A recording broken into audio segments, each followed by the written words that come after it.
stealth technology, the internet, GPS in the palm of your hand, autonomous operation.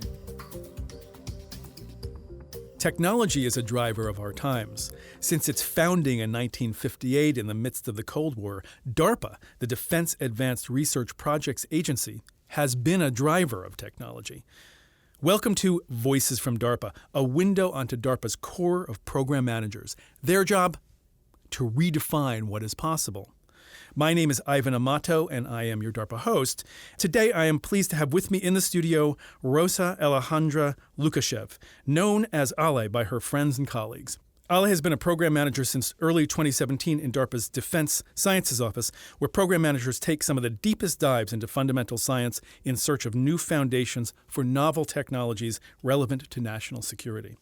Ale's deep dive into fundamental science goes all of the way to electrons and some of the more unusual ways they can organize and behave in certain materials, and how it might be useful to engineer those electronic organizations into new microelectronic and micromagnetic devices for applications in memory, logic, energy conversion, and sensors.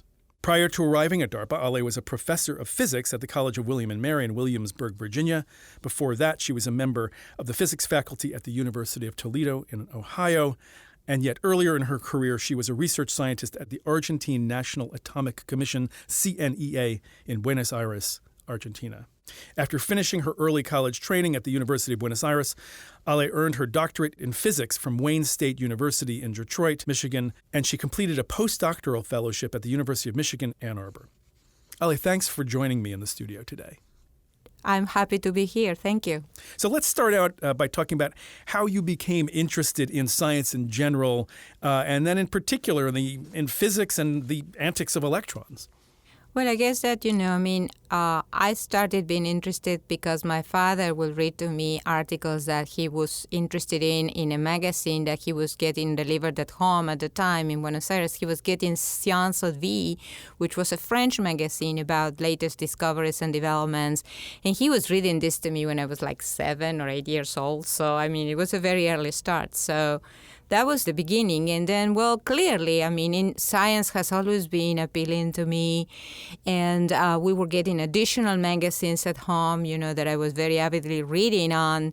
I remember reading once about Schrödinger equation. And even though I was like 10 or 11 at the time and I didn't know what it meant, I knew how to write it down. So Schrödinger's equation, you were reading all about the deepest parts of quantum mechanics and uncertainty. Makes me think that your parents were scientists or engineers themselves. My father was a doctor in engineering. So, but yeah, clearly, I was reading in this magazine, as I said, I didn't understand what the equation meant.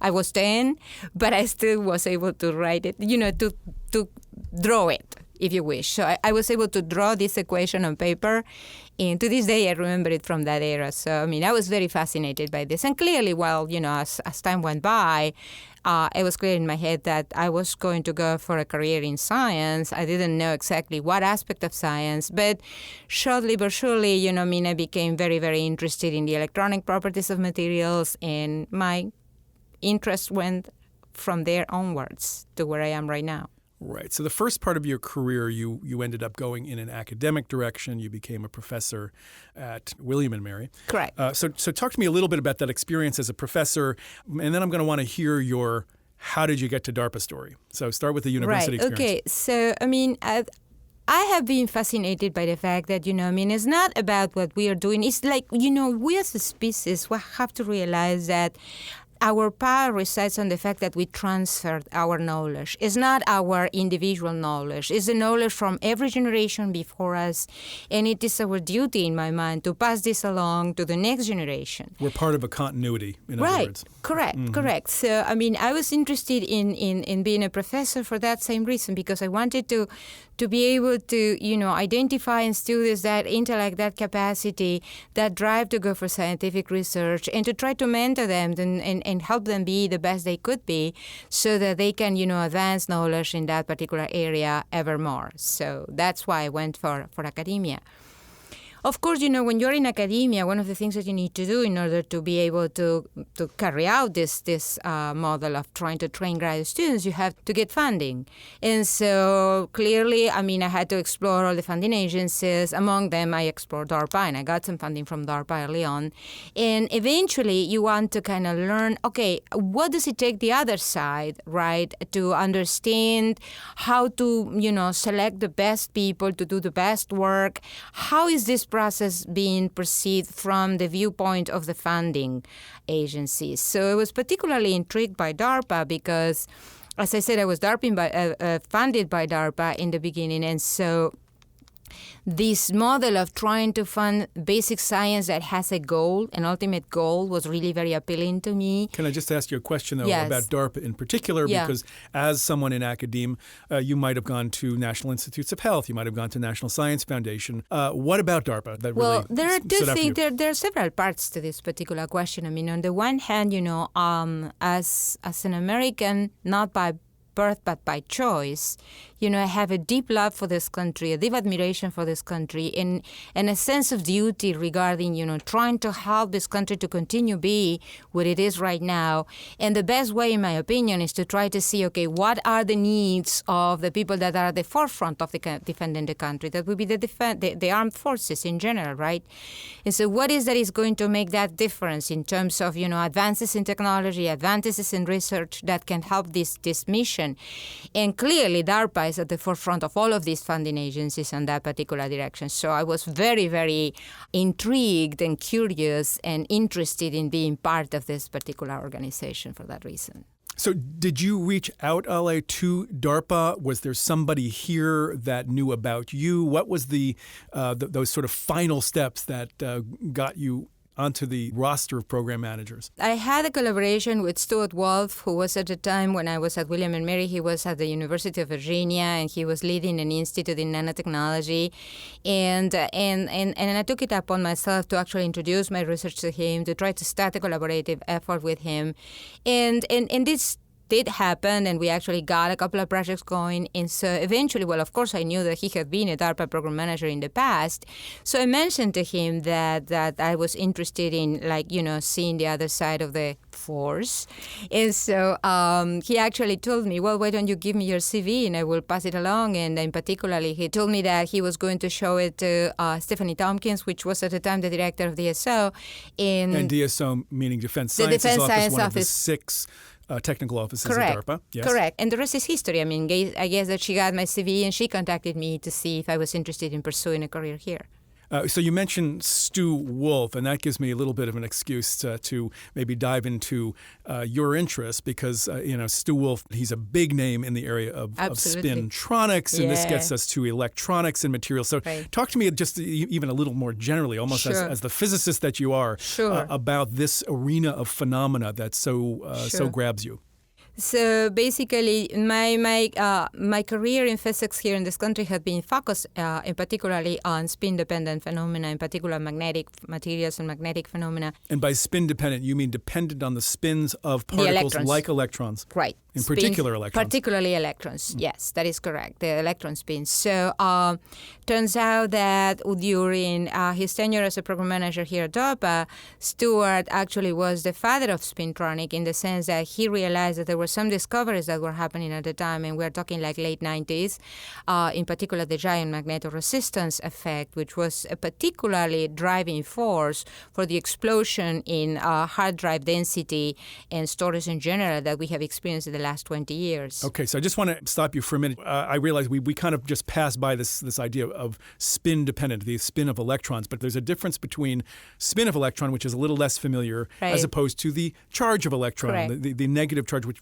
most people do know about. Correct. So talk to me about those different aspects of the electron and where spin dependence is coming into your work. Right. So the electron spin is a very difficult quantity to define because there isn't a counterpart in classical world. I mean, it's a quantum mechanical effect. So instead of trying to define what spin is, one is better suited by defining what is that spin does. And in general, what you find in the electron spin, that if you think of it as like a little arrow pointing in any given direction, what happens is that electron spins like to either parallel to each other or anti-parallel to each other. And in the case of magnetic materials, what happens is that the electron spins in different atoms, in particular areas of the different atoms, they all like each other. They are, very much attracted to one another, pointing in the same direction. And what that gives you is an opportunity to give some meaning to this. And so, for example, you can say, okay, if I have a group of spins that are all aligned in a given direction, I can associate that with, say, number 1. And if they are pointed in the opposite direction, then I can associate this with, say, number 0. And then you have the binary language, and you can combine the binary language in more complex languages that lead to what we use in computing these days. So the famous ones and zeros of our digital age. Correct. So spin allows you to do this. And the advantages of spin are that, well, you can actually have these composition of spins to be made really small, which means that you can actually pack a lot of these bits of ones and zeros in space, so you can enhance the areal density that you can store of ones and zeros. They happen to be, just by the nature of the materials, protected against radiation damaging. And then one of the holy grails has always been to try to find out what is the limit. How small can you make this little amount of spins to store ones and zeros in a stable manner? So the And is there a sense that by focusing on spin of the electron rather than charge of the electron, that you can actually have a smaller area of, a piece of semiconductor with where all of these electrons are living, that a smaller piece of that semiconductor will host a 1 or a 0? It's not just a question of the size, but it's also of the energetics. One of the things that matters to you is, to see how much power are you going to be needing in order to have this configuration of zeros and ones. So in general, this is what we found. There were several effects associated with this activity of the electrons or being parallel or anti-parallel that enabled technologies that will enhance the density without increasing the demands of power and making this very stable thermally and also under radiation. So that makes the entire collection of properties that are very, very attractive, not just for storage density, so hard drives, but also for memory. And that's basically one of the goals that the Spintronic program had, the program that Stuart actually started. Right. And let me bring you back now to another big multisyllabic phrase that you used earlier, which was giant magneto resistance. The reason I'm bringing that up is because that phenomenon and the technology that it led to became part of our everyday lives in our hard drives, right? In the read heads of the hard drives. Correct. Tell us a little bit about that technology evolution and where it is it now. So what happened was that when it was found, and this was what led to the Nobel Prize in 1998, was that when you have layered systems in which you have two magnetic layers separated by one layer that is not magnetic, and if you pass current through this particular contraption, the resistance of this contraption will be different when the spins are parallel with respect to when they are anti-parallel. So that gives you a mechanism to read what is going on in terms if the bit is parallel or anti-parallel, because you have now resistance to enable that determination. And that's how you sense what is in the hard drive, right? So you're reading the spins, whether they're parallel or anti-parallel, because they have an effect of resistance. Whether they're a 1 or the 0. Correct. So that is a big power of this. So that was discovered in 1998. And then later what was discovered was that if you replaced the intermediate layer, the non-magnetic layer that was metallic at the time by an insulated layer, then you have an effect that is even larger, which means that you have a more enhanced sensitivity to what you're doing. That was the spin-dependent magnetoresistance, spin-tunnel-independent magnetoresistance. And that led to the explosion in memory, in MRAM, that we have today. And that's a magnetic random access memory. That is MRAM. correct. Mm-hmm. Yes. I always forget that, for those of us that are in the field, this is like everyday language, right? But not for everybody. I think in some ways understanding science is understanding acronyms. That's almost half of the battle. Hey, being in the government has been for me understanding that's right. That's exactly right. Every single day. So let's then segue into your life here as a program manager. And actually, you've only been doing this for less than a year. So you have a kind of a perspective of an early program program manager, which I think will be quite interesting. You already have 2 programs under your wing. Right. One of them, Pulse, which stands for Program in Ultra-Fast Laser Science and Engineering, is a program that you inherited. Correct. And the other one, the Topological Excitations in Electronics, or TEE, that's a program that you pitched to agency leadership and got the green light. So congratulations on that. Thank you. Let's start by talking about Pulse, which seems to be about sort of taking our ability to generate and manipulate electromagnetic radiation in ways that have been impossible before. So tell me what your take is on Pulse and what you hope to achieve. So Pulse, as you stated, is a program that I inherited. The basic tenet of the program is that it was to use, again, some discoveries that have been carried out by that community, which is related to the frequency comb. The frequency comb is something that takes it can separate specific frequencies in a broader range of frequencies and use that for a variety of applications. And that's where the word comb comes from, Correct. right? Because if you think of each frequency as a tine of a cone and then Correct. you line them all up, you get something that in some ways looks like the comb you use when you Correct. brush your hair, or Correct. comb your hair. And rather. so you can select several ends of this frequency domain. And so there have been work that I was particularly interested in because it ties in with the programs that I developed. People have been able to use this technology, for example, to get kind of X-ray behavior, like the kind of behavior that you get with a synchrotron facility, which is a big, large facility, and a tabletop type of configuration. So that has been fascinating to me. People have been able to achieve this by using frequency combs. And the other extreme of it was also that people have been able to probe things in the time domain with attosecond precision. Now, that is a really short duration. Right. Right? I mean, an attosecond is 10 to the minus 18 seconds. So if you think of a nanosecond, which is 10 to the minus 9 seconds, which is 1/billionth of a second, then an attosecond is 1/billionth of 1/billionth of 1 second. It's really, really fast. So the thing about this is that it is going to enable us to actually look at the dynamics of electrons, because those are the only entities that are going, well, not the only, but are the main entities that are going to be moving in that regime. So that is where you're going to be using this kind of...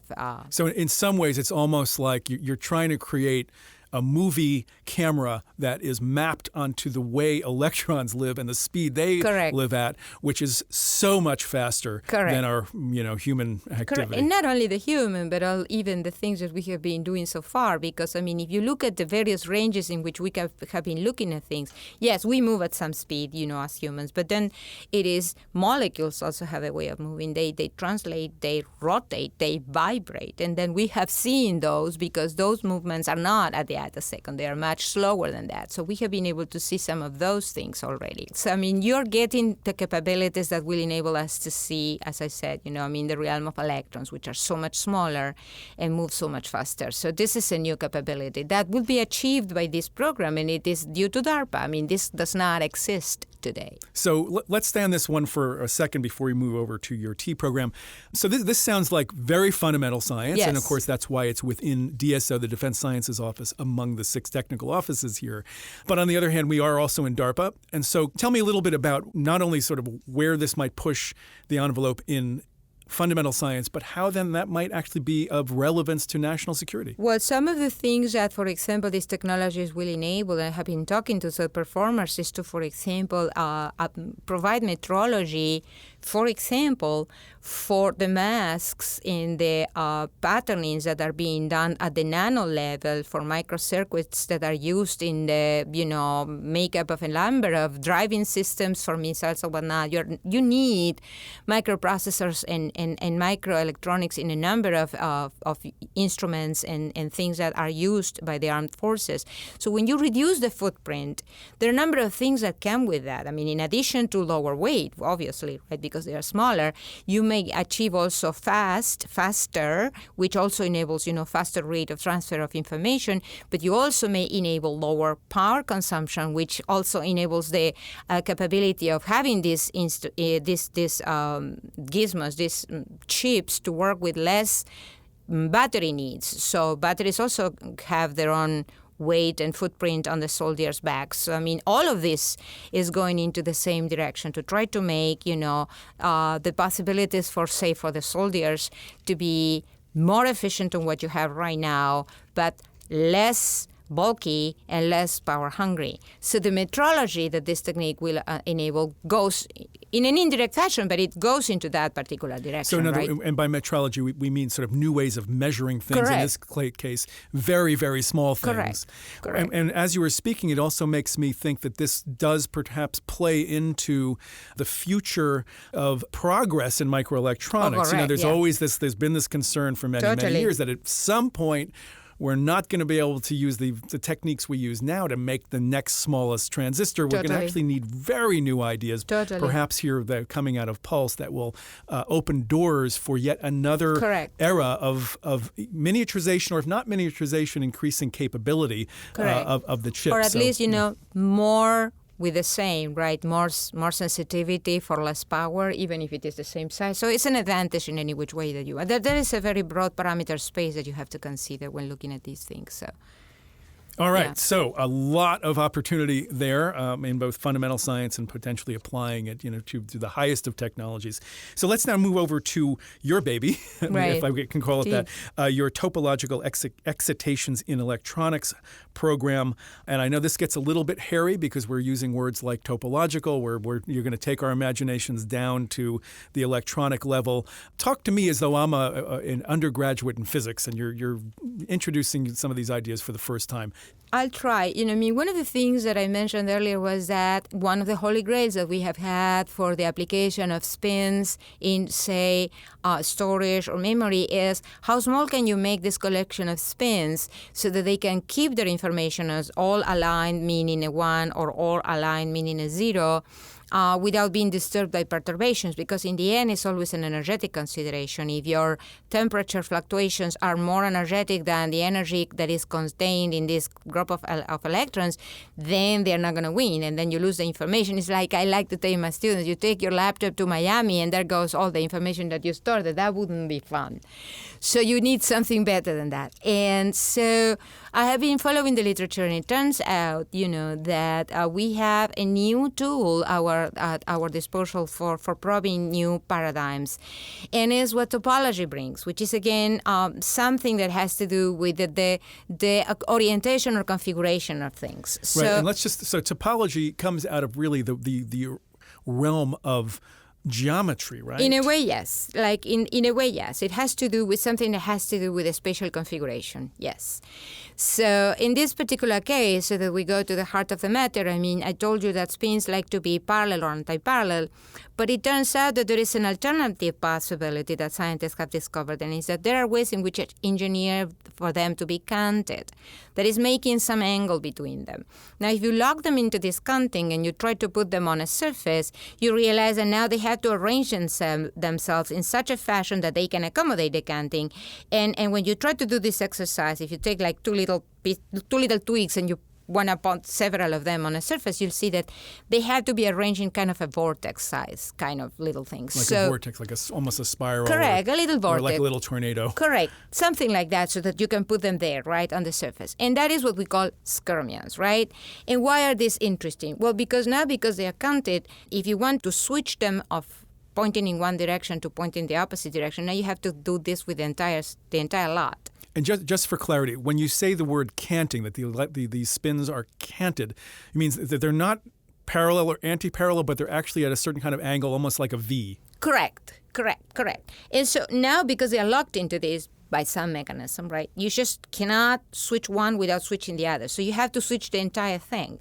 Because you have to switch the entire thing, that costs you more energy than it will be doing just the individual pairs, right? So that makes the entire structure more stable. That means a little dot of thermal energy, a little heat. It's not enough to flip it. Correct. So they become stable. Correct. That is what the topology offers you, a protection. So that if you can engineer this in a suitable way such that we can create a region of spins in this configuration smaller than what we have right now for collecting the ones and the zeros, then you are in the next generation of memory devices that will be based upon this type of material.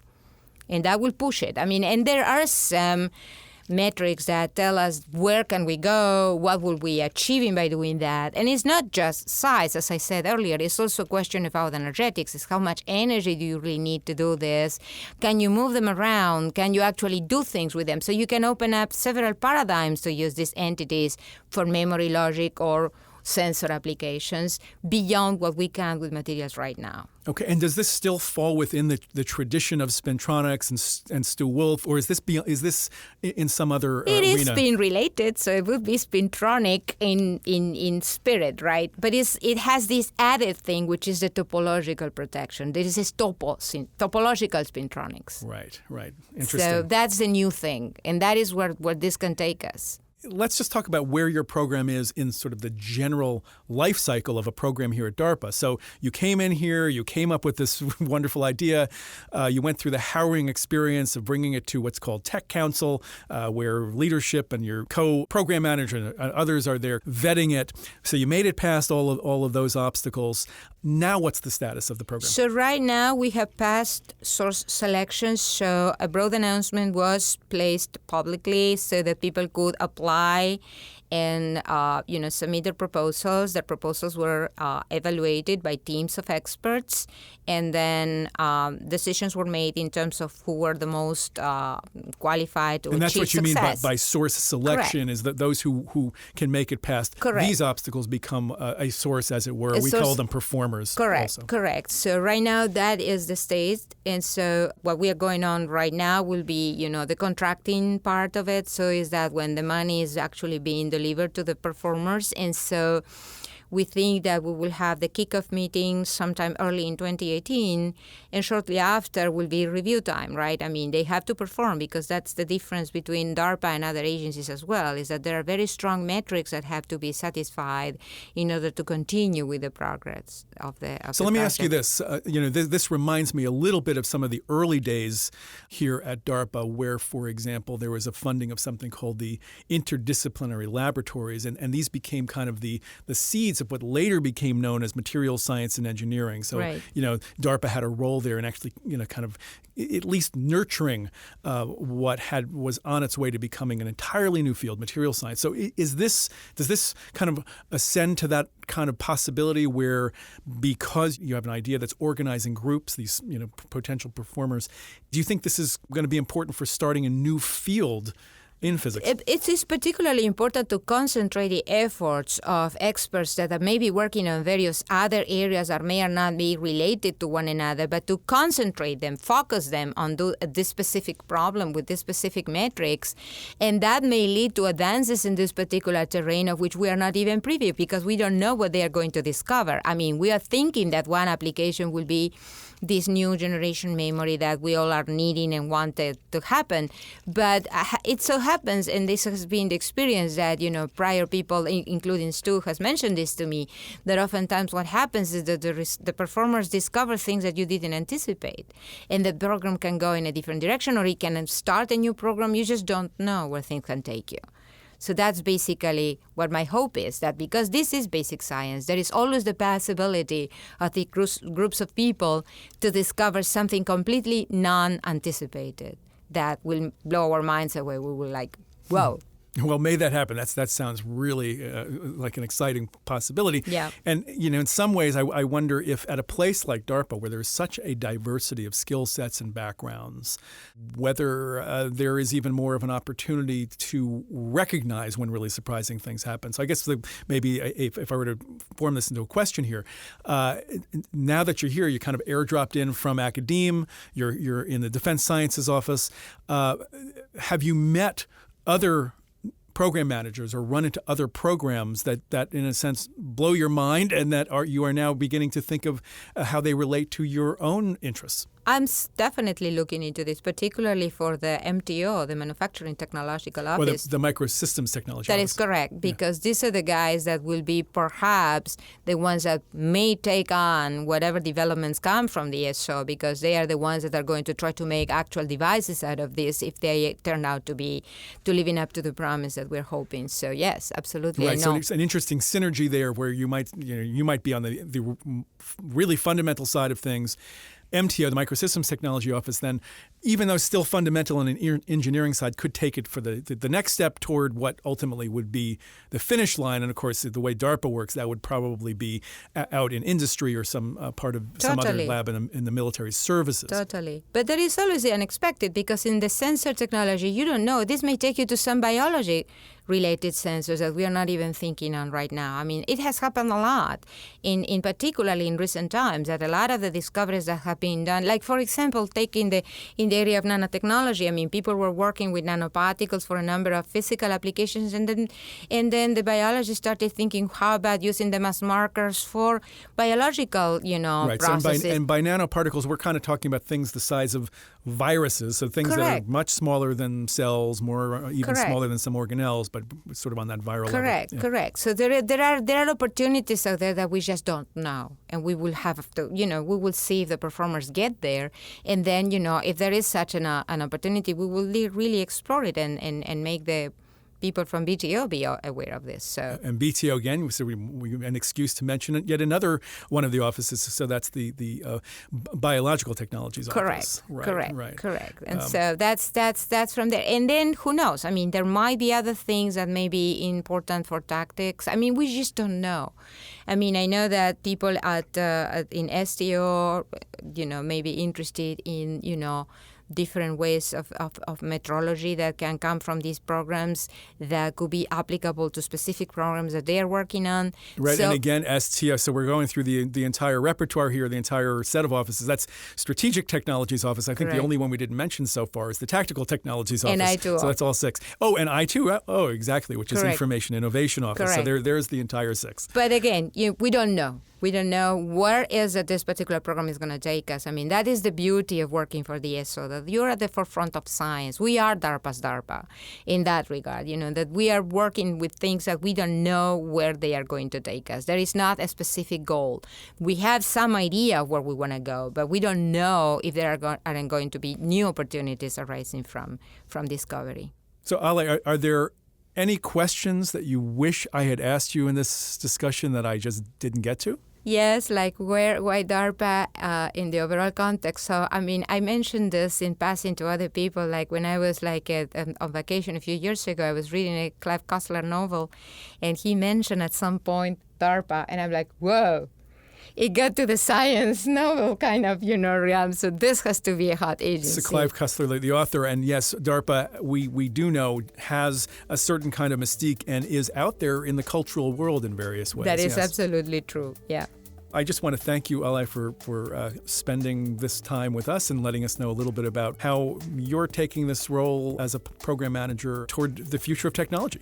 Thank you so very much for being here. I am proud of being a DARPA member here, so thank you. And thanks, listeners, for sharing this time with us. I hope you join us again for the next Voices from DARPA. For more information about Ale Lukaszew, the programs she runs, and the other breakthrough technologies DARPA is working on, visit darpa.mil. And for links that enable you to download this podcast and all of the others, go to the Voices from DARPA page on DARPA's website.